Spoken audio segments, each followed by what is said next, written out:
But I heard like I recently heard the original, which isn't trying to be creepy in any way. And for some reason, it is the creepiest sounding to me of them all. Oh, It's like a light 50s pop, maybe even like strains of the 40s in it. Anyway, oh, you can't see me shrugging. I'm shrugging. We're live. you're really disappearing into that background. Thank you. You're a real you're a goth creature of the night. That's so sweet. Thank you. You're so welcome. Okay.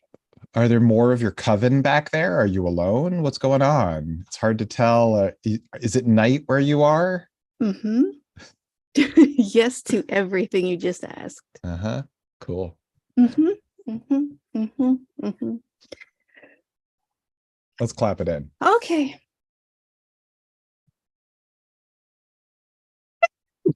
Ow.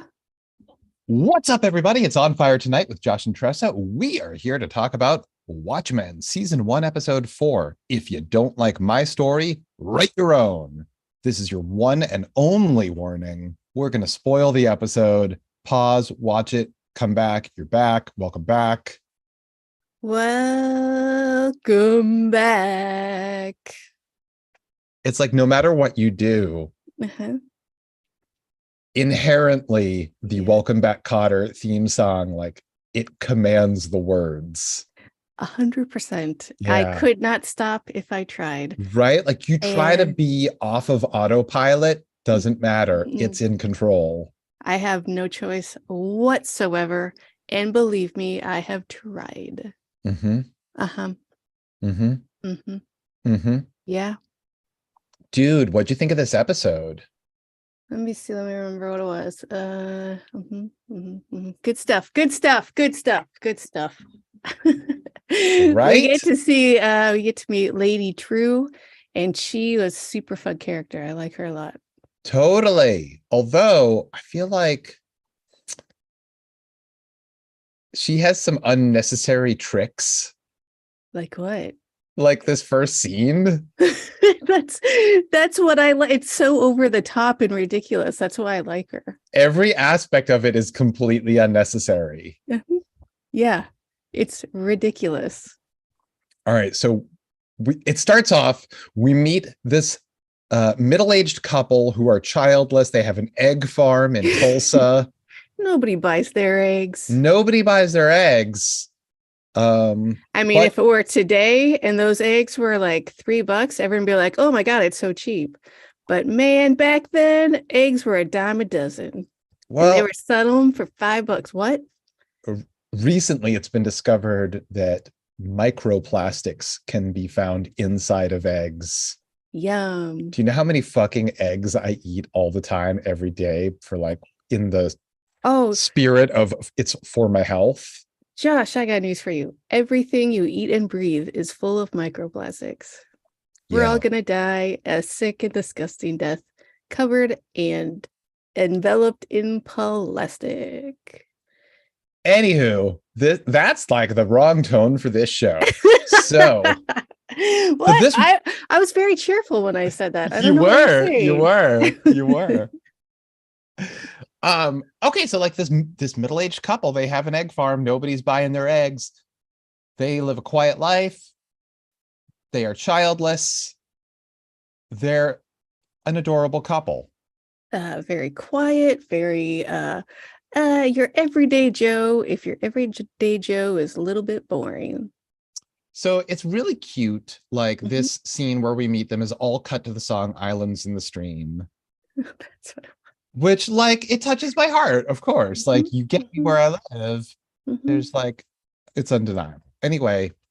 Did I tell you? What's up? Let's just make this whole episode tangents by me. A while ago, a few years ago, a lot of years ago, I duetted that song with an Elvis impersonator named Jesse Guerin Presley.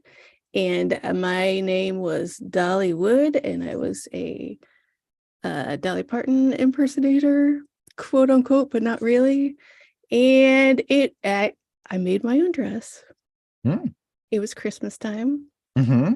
So the fabric was white with like holly on it, and it had a huge window from the neck to the waist. It was beautiful. I bet. Anyway, go ahead. Well, Yeah. Did your performance kill? Killed me. I forgot most of the words, as I always do, and I just kind of hated every second of it. I always like to do, it's been a long time since I've done karaoke, but I historically have loved karaoke. It's fun, party vibe. I love doing the girl parts of duets because it's unexpected. People love Right? it. Yes, Right? 100%. Yeah. Sorry. Should Go we sing ahead. it now? Islands in the stream. I don't remember the words. That is what we are. Nowhere in between. How can we be wrong? Sail away with me to another world where we rely on each other. Uh-huh. And a friend of mine gave me her Ava Gabor brand wig to wear. It's the ugliest wig I've ever seen, and I wore it. So, what is an Ava Gabor brand wig? Ava Gabor had her own line of wigs, and they were all the most shitty plastic looking wigs in the world. Well, that's fun. Yeah.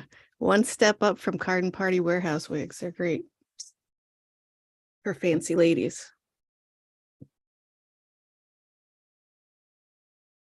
So this couple, we see sort of like a day in the life of this couple living on their egg farm.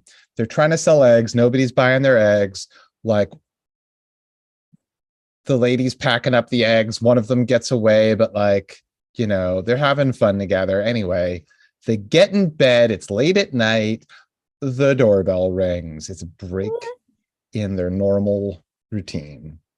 It's like 11 at night. What is this woman doing at our door? Yeah. Enter Lady True.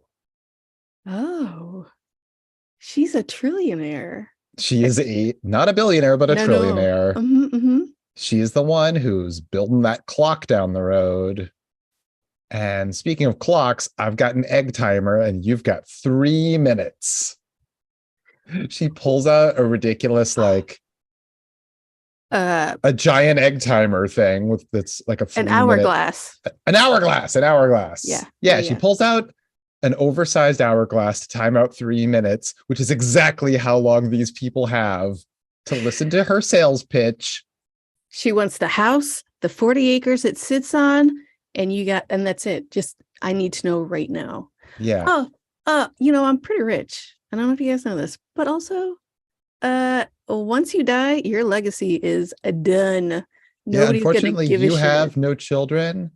And so your legacy dies with you. You'll be extinct, except among my many holdings.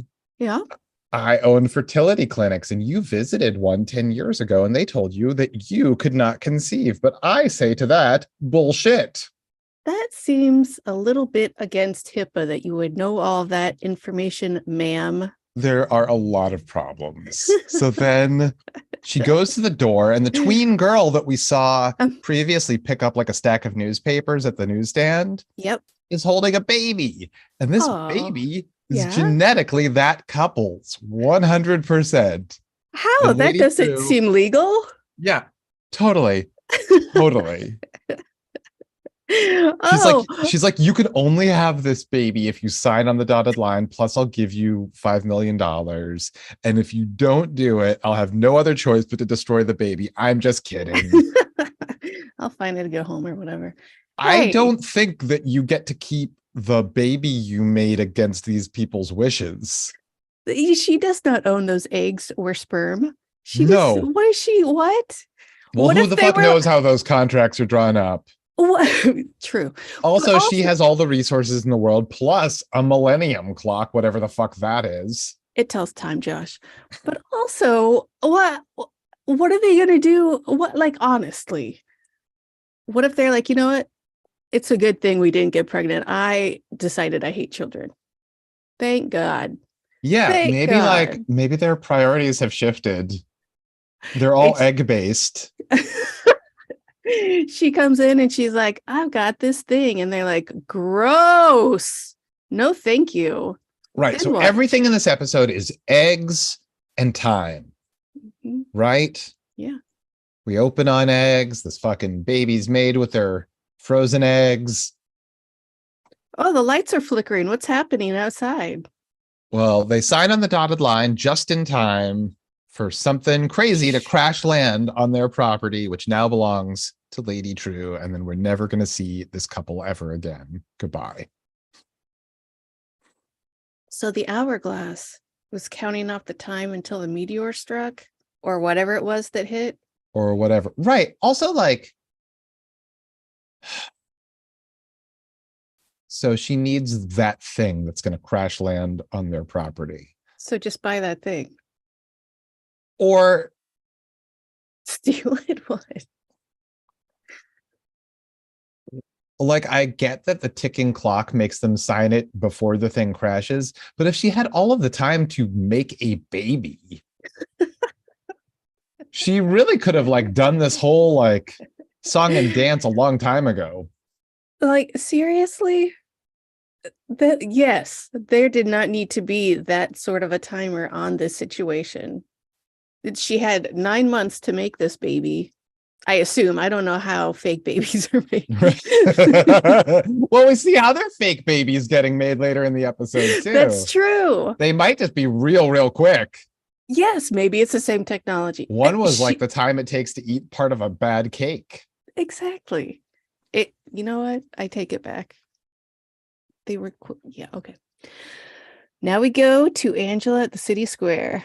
Also, wait, quick time Yeah. out. Mhm. The fact that like we see a character eating cake makes me think that the writers are just like hungry while they're writing stuff. And really like cake because there's a lot of cake. And, like, okay, so a while back I was reading like a lot of detective stories and Mhm. ones that are written for like where like the author's been writing them for decades and like he's super old and so his characters are old appropriately. All of the scenes take place in diners over meals, like every single meal. And it's not even about like solving a crime, it's about like what is polite and what good etiquette is. What? People like, yeah, people just write like whatever's in their head. Anyway, over at the bakery, over at the Milk and Hanoi bakery, where they let Saigons be Saigons. Thank you, Josh.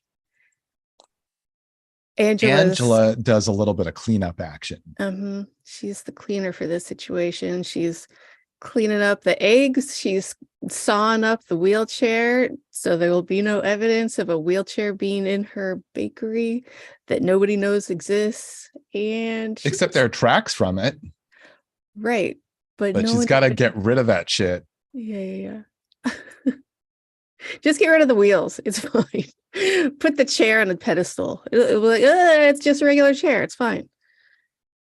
So she's holding the note, watch over this boy, when she gets a call, and it's Henry Louis Gates Jr. leaving a message that a new branch of her family has been identified.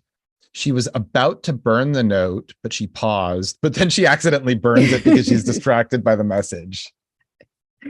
Yeah. And at that point, getting the message, it looked like she was like, maybe I don't want to burn. Oh, too late. I burnt the message. Shit happens.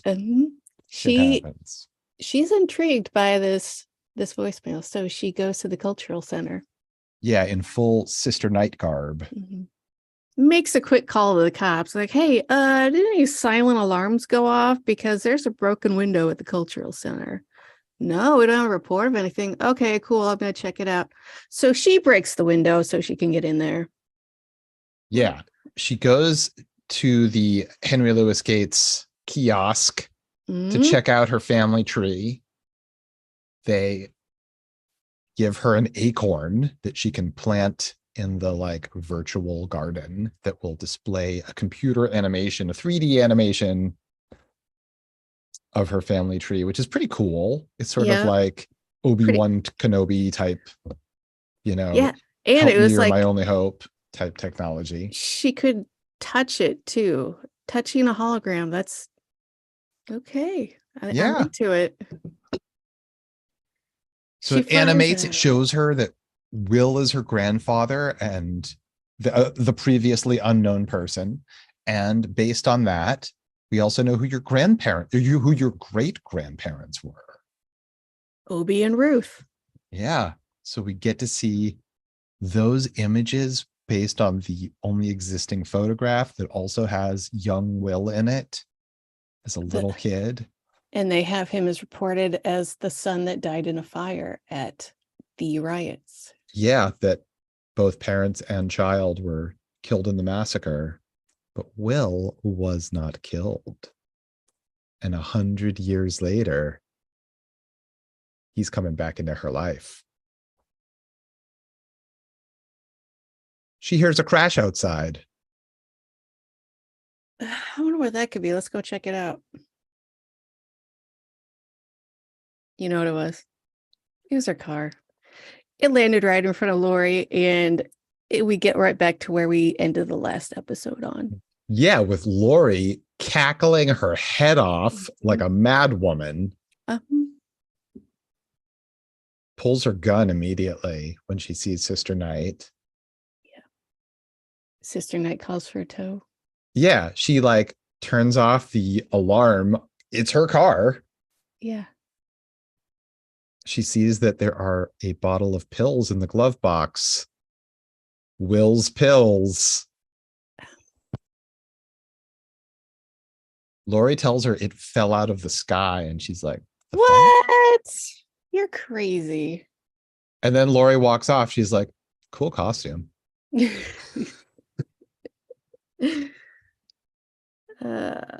Oh, chatbots. What's wrong? Nothing. Are fans trying to talk to us on Twitch? Yeah, our spam bots are trying to talk to us on Twitch. Spam bots. Yeah. Ugh.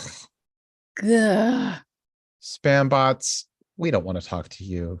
Don't talk to us. So She goes home.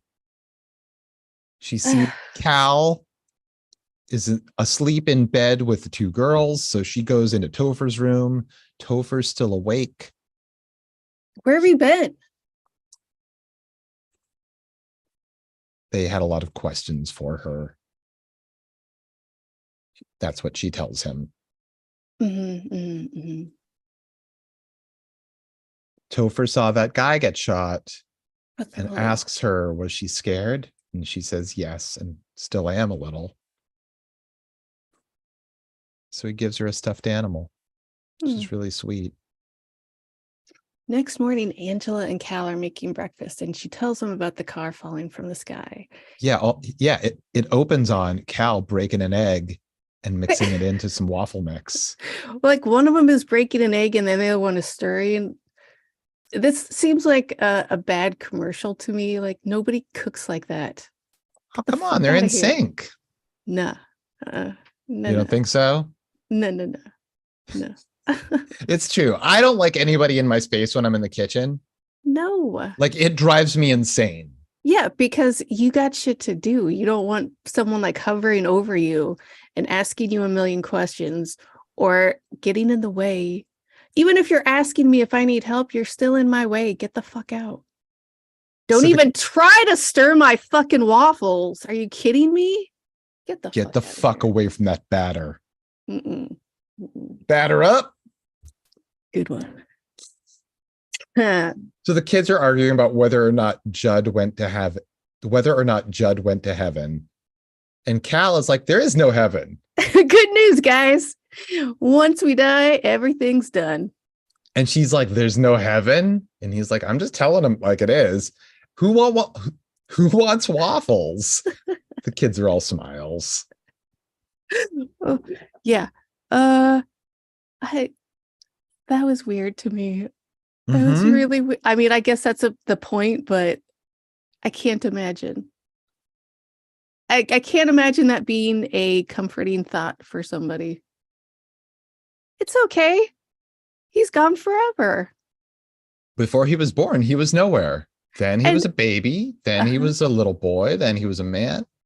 Then he died. And now he's nowhere. Still will someday. You won't exist anymore. And everything you have is gone. Isn't that fun? Jesus Christ, Cal. Like, settle down. They're children. Somebody make this guy walk the plank again. Yeah. Like a ghost. Angela goes up to a bunker. She walks up to a bunker. And I like, as soon as I saw that bunker, I was like, oh, that's where Weed lives for sure. And you were right. Yep. He's got a bomb shelter in the backyard. Yeah. And he lets her in, but like it's not just a bomb shelter. He has a dark room down there. He's been taking pictures of the squids that fall from the sky. He feels sad for them. They're like interdimensional travelers and they only live for 30 seconds and they spend all of that time dying. It's okay. Once they die, they go nowhere. I guess, yeah, according to Cal. They stop existing. It's fine. Remember before they were here? It's like that.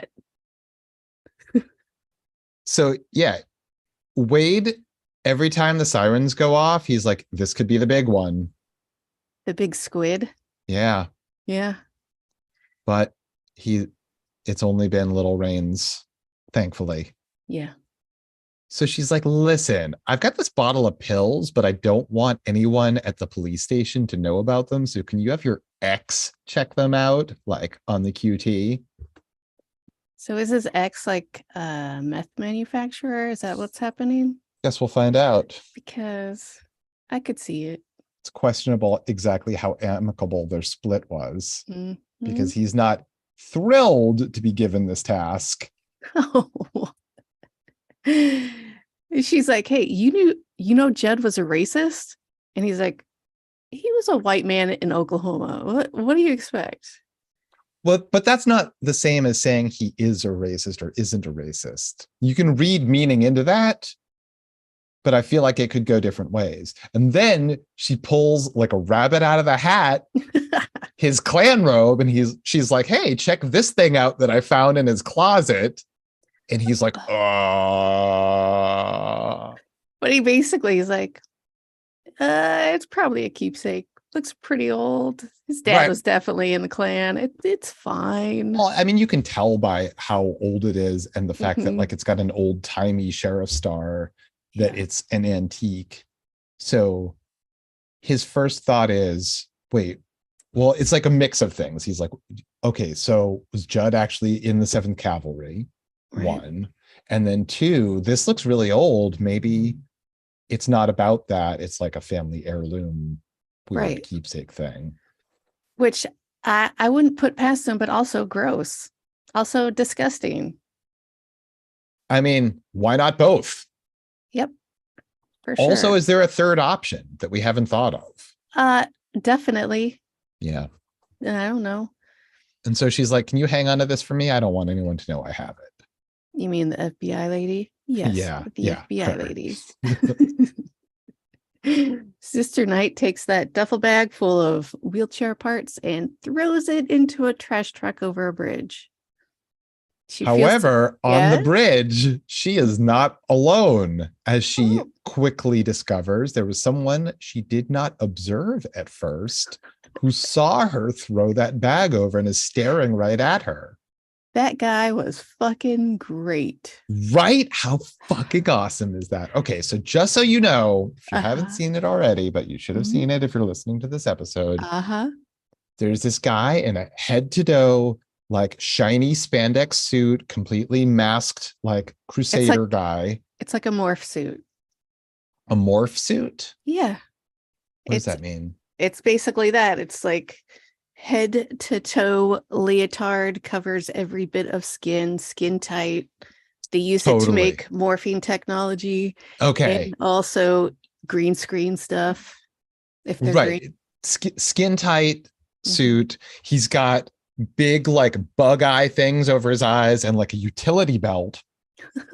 And she's like, hey, get over here. And then he just runs as fast as can be. And she runs as fast as can be after him, chasing him for a long fucking time until he pulls bottles out of his utility belt, sprays his head with whatever the liquid is in the bottle, and then slides like he's stealing home straight into the sewer. What? He completely escapes her. She is like, what the fuck? He's got lube holsters. Yeah. That guy had a trick up his sleeve and it really worked. It really paid off. Yes. How many times do you think he's done that in his life? That guy might be my favorite character in this whole series. I mean, for sure. And that it's fine if I never see him again. He's still my favorite. Totally. Forget about Dr. Manhattan. I don't care about his powers at all. I want the or his wiener. Guy. The sewer lube guy. That's his name now. Like, does he travel by sewer otherwise? I mean, he's got, well. How else would he use that lubricant slide thing except to slide into a sewer? Yeah. What other use could it possibly have? Well, we didn't see that one coming, so God knows what else. That's true. Man, I saw that sewer grate and I was like, no way, he's not gonna. Oh, shit. Yeah, so good. So Sister Knight never catches that guy. She goes over to police HQ. The doors open up and standing right there, Senator Keene. That guy, what a wiener. He's like, you know what? I'm sorry. I should have known there was a target on my back. I shouldn't have gone to the funeral. But thank you for what? He's like, oh, wait, am I not supposed to know who you are, Angela? God damn it. Does everyone know who she is? So he's thanking her for saving his life. And she's like, try not to get kidnapped next time, and walks away. Idiot.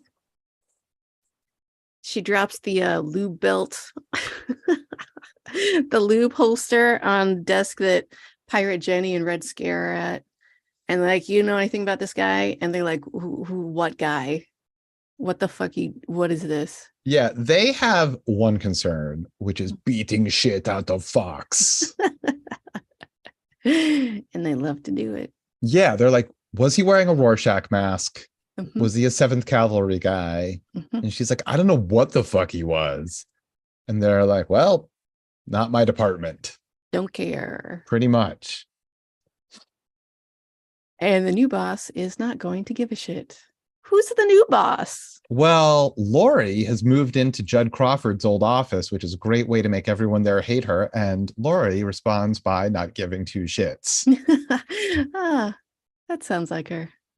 Lori's like, hey, great to see you. So they printed your car and there were lots of prints on it. Your prints, Cal's prints, whomever. And there was a mystery set of prints that we couldn't get anything on. So I sent it back home to my buddies at Quantico and they got a hit. Oh, that's neat. Huh. Who was it? It's a guy named William Reeves, who was a police officer in New York in the 40s and 50s. So you know how old he'd be now? Like 100. You know how 100-year-olds get around?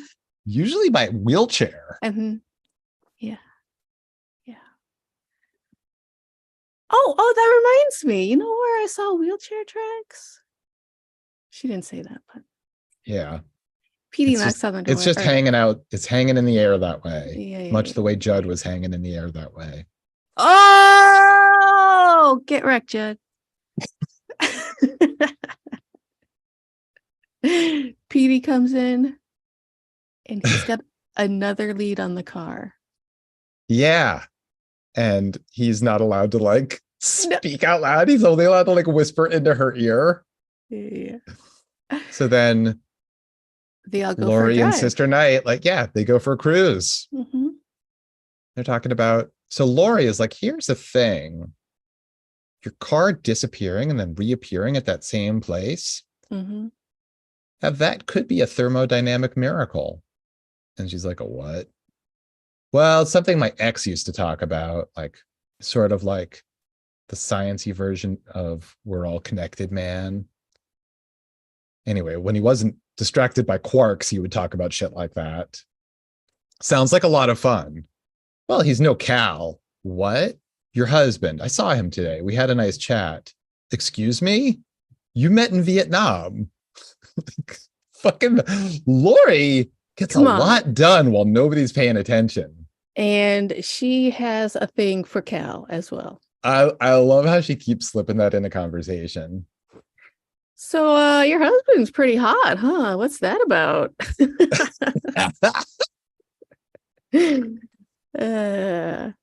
Yeah, so we learn a little bit of backstory. Angela and Cal met in Vietnam. She was an orphan. And Laura's like, oh, that makes sense. And she's like, what's that about? Well, people in masks are generally driven by injustice and some trauma, and the mask protects them from the pain. She's like, my mask protects me. And she's like, yeah, that's right, from the pain. Uh-huh. The psychological pain you're in. Yes, that's right. So what happened? Were your parents killed by a nun? Were you raised by nuns? Did you want to be a nun? These are all good questions. She's like, I used to dress up and fight bad guys too. What's your trauma then? Petey, tell her. Petey, tell her. Oh, actually, and he goes into the story that you've told me many times about comedian and Silk Spectre being her parents, possibly a product of rape, but no one will really say or not. And they're at the clock thing now. Yeah. So Sister Night takes all this in. She didn't realize maybe like people don't pay that much attention to like historic superheroes, even though they live in a world where like people dress that way. I don't know. And there's like the biggest show on TV is about that. Right. But it's also like incredibly tabloidy and wrong, according to Petey. Yes. So many historical inaccuracies. Don't even get me started. Of course, it's based on a true story, much like so many other just like biopics. Beyond Belief. Yes. The best show on television ever made. I know, I agree. So they arrive at the Millennium Clock.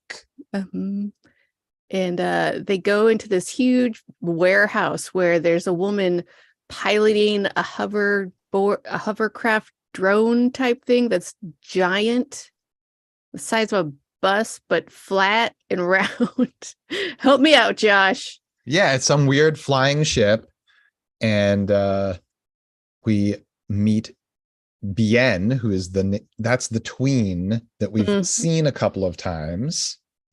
She invites them to her mother's vivarium, but stops Petey. Sorry, dude, ladies only.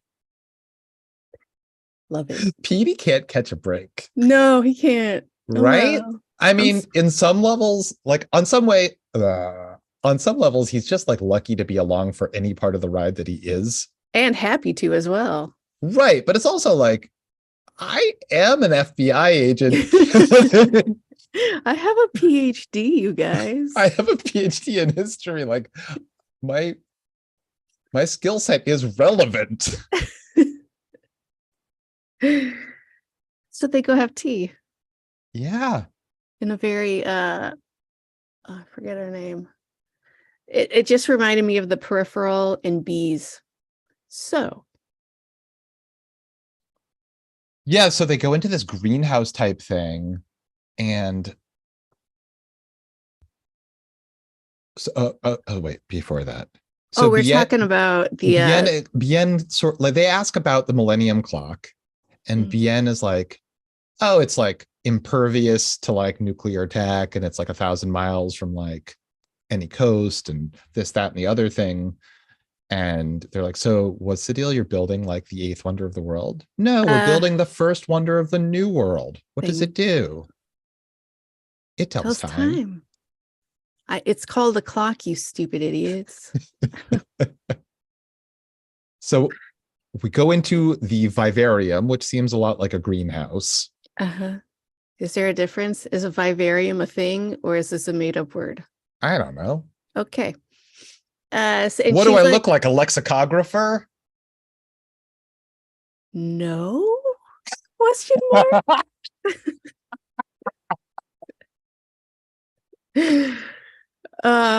Lady True is like, sorry, it's so muggy in here. I Right, promised like, my mom on her deathbed that I would never leave Vietnam. So I brought Vietnam with me. yeah, I made a loophole by bringing Vietnam wherever I go. I don't think it works like that, Lady True, but okay, you're rich. What can I say?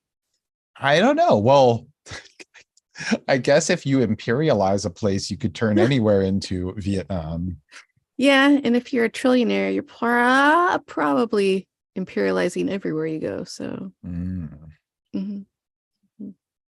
Anyway, they talk about the car that went missing, but actually it showed back up again right where it was left. Is that a coincidence or a thermodynamic miracle? Yep. Anyway, whose car was that? Oh, that was mine. So this is personal. Oops. Meh. Oh, by the Uh, way, I'm so sorry. I should have given my condolences on the passing of your chief. I heard he was great. oh, thanks. Do you have any wise words from Vietnam? Maybe Yeah, some there's a folksy Vietnamese thing. expression. And then she says in Vietnamese, your grandfather wants to know if you got his pills. And then Angela says back to her in Vietnamese, oh, that's a wonderful old phrase. It reminds me of a phrase. Tell that old fucker he can ask me himself. Oh, I haven't heard that one. It's quite beautiful. And then Lori is like, hey, what the fuck? Is that a statue of Adrian Veidt? Why There's does he this look so old? right, there's this gold statue. And Lady True is like, so much of my company grew from the seed of his inspiration. Well, he looks old as shit. We value the elderly in my Yeah, I'm from Vietnam where we respect our elders. well, you're in America now. This is gross. Yeah, he looks fucking terrible. But he actually looks pretty accurate to how he looks right now. Meanwhile, cut to Adrian pulling up a lobster pot at like midnight. That's when I do my Um, lobstering too. I mean, that's when they're out and in their cages. Um, My understanding is the lobstermen are a mafia unto themselves. oh, you could like drag the river and find a bunch of lobsters. I don't know. These people want to see a lobster. So, yeah, Adrian pulls up his lobster pots, but instead of lobsters, they're like little creamy babies that look like dolls. Hey Josh, that was weird. Yeah, that was weird. Super weird. So he takes them back home. He opens up a giant steampunk egg. Yeah. He puts the And babies in these eggs and God damn it. Josh, this is weird. And puts babies in there, cranks it up, gets it going, and he just goes to the table and starts eating a piece of cake. And in the background, you just hear these babies screaming. like howling for their lives. So what he's put them There. in is a combination incubator and centrifuge that's like spinning and heating them. Oh By the God. way, he cranks up his phonograph and it's playing more reggae. He Mhm. eats a few bites of cake while the screams scream. The incubator finishes its cycle. Yeah. The incubator finishes its the incubator finishes its cycle and there's a brand new naked Phillips and naked Crookshank. Oh, that's nice. Yeah, he's like, okay, so I'm going to Can take he? you people.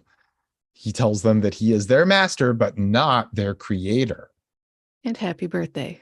Yeah, he dresses them, he leads them into the house and apologizes for the mess. And you look around and the dining room is just littered with like a dozen dead bodies of other Phillipses and Crookshankses. And he's like, I had a rough night. I want to see that night. What the fuck happened? I don't know. But then we cut to the three of them at a catapult. Yeah.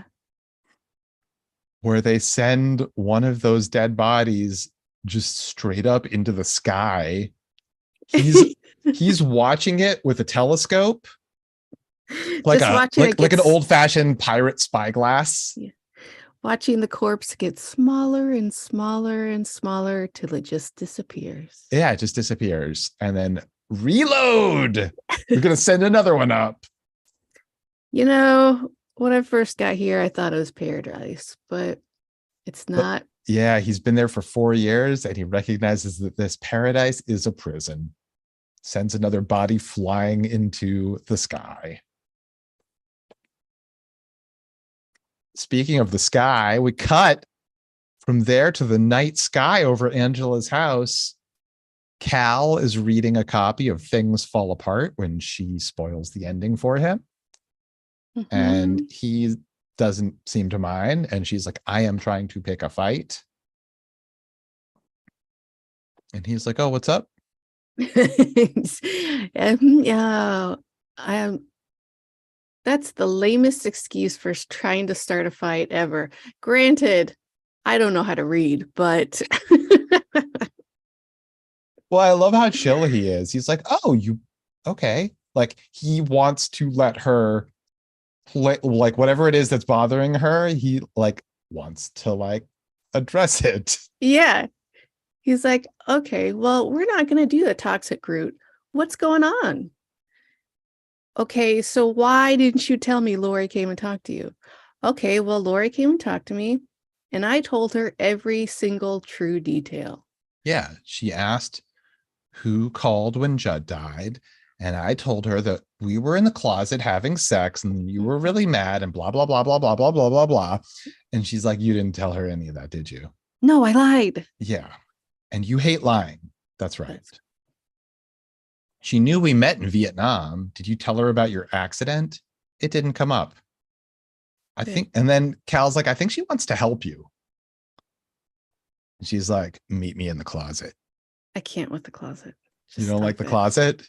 Stop it. I cannot. That's their spot. I don't like it. That's where they have rendezvous.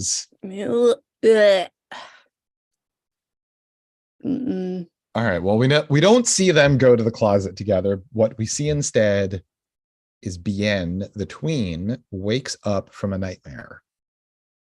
She's got an IV in her arm. Yeah. She's just sleeping with an IV in her arm. What? You know what? She's people really are upset. Weird. Okay. She goes to Lady True and she's like, I had a nightmare. I need to talk about it. Okay, tell me. I was in a village, men came and burned it, and then they made us walk, and it was terrible, and my feet actually still hurt. And Lady True is like, good. Well,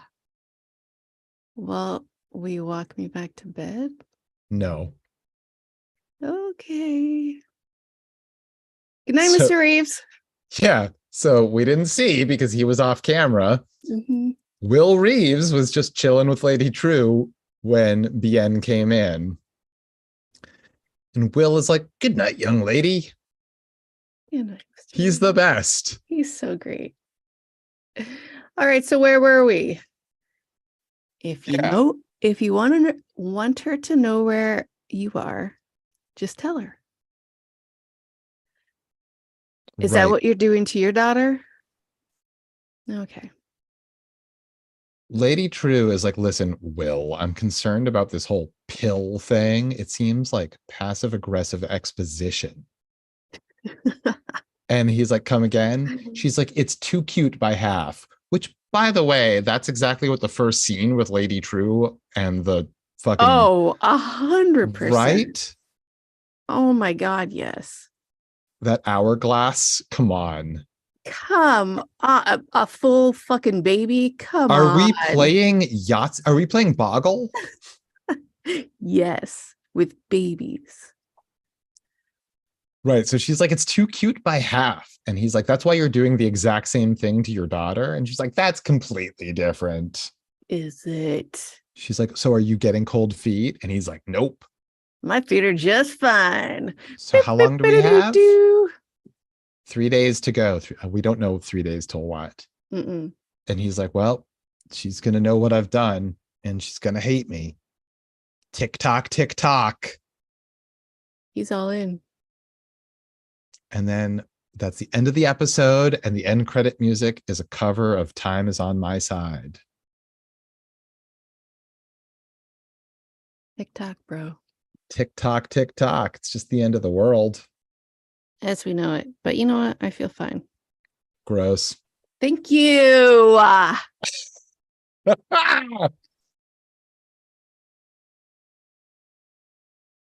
Dude, that episode was awesome. We got Lube Guy.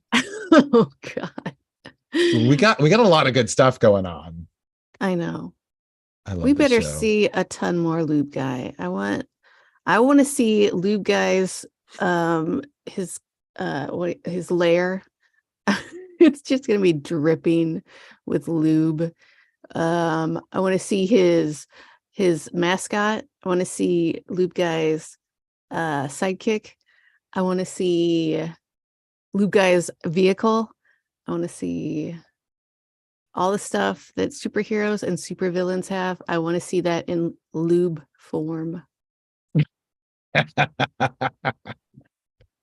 Yeah, is he supposed to be a good guy or a bad guy? I mean, I want him to have his own spin-off series. yes. What would it be called? Well, I think Slippery When Wet. Oh, that's a good name. Lube Would dude. he stay in Tulsa or would he go to a new place and have adventures in a different place? He'd go somewhere slippery. Oh, it's a good slippery place. Mm. Somewhere in Jersey. I don't know. Look, I did a Jersey joke. Wow. Ah! Hold on. Let me pull up the sleeves of my blazer in front of this brick wall. You guys. I just read about a 29-year-old woman in New Jersey that tried to enroll and pass herself off as a high school student just the other day. 29, you say? Yeah, and she was there for 4 days. Like she tried to make friends with girls and like hang out with them and texted them, hey, let's meet up and hang out. And the girls didn't meet up with her. And then she acted all weird towards them. So I'm the only reason confused what her goal is. It seems like she wants a do-over to be popular. That's what it sounds like.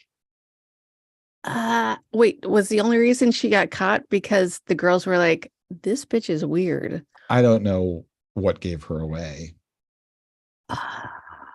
But there's another case that God knows how often this happens. There's a case of a guy that did this in Scotland in the 90s. Uh-huh. He was 30 years old. He re-enrolled in the high school that he had gone to a dozen years earlier. Uh-huh. He claimed to be a sibling or something? No, like an exchange student. He had like no connection to the community, so supposedly.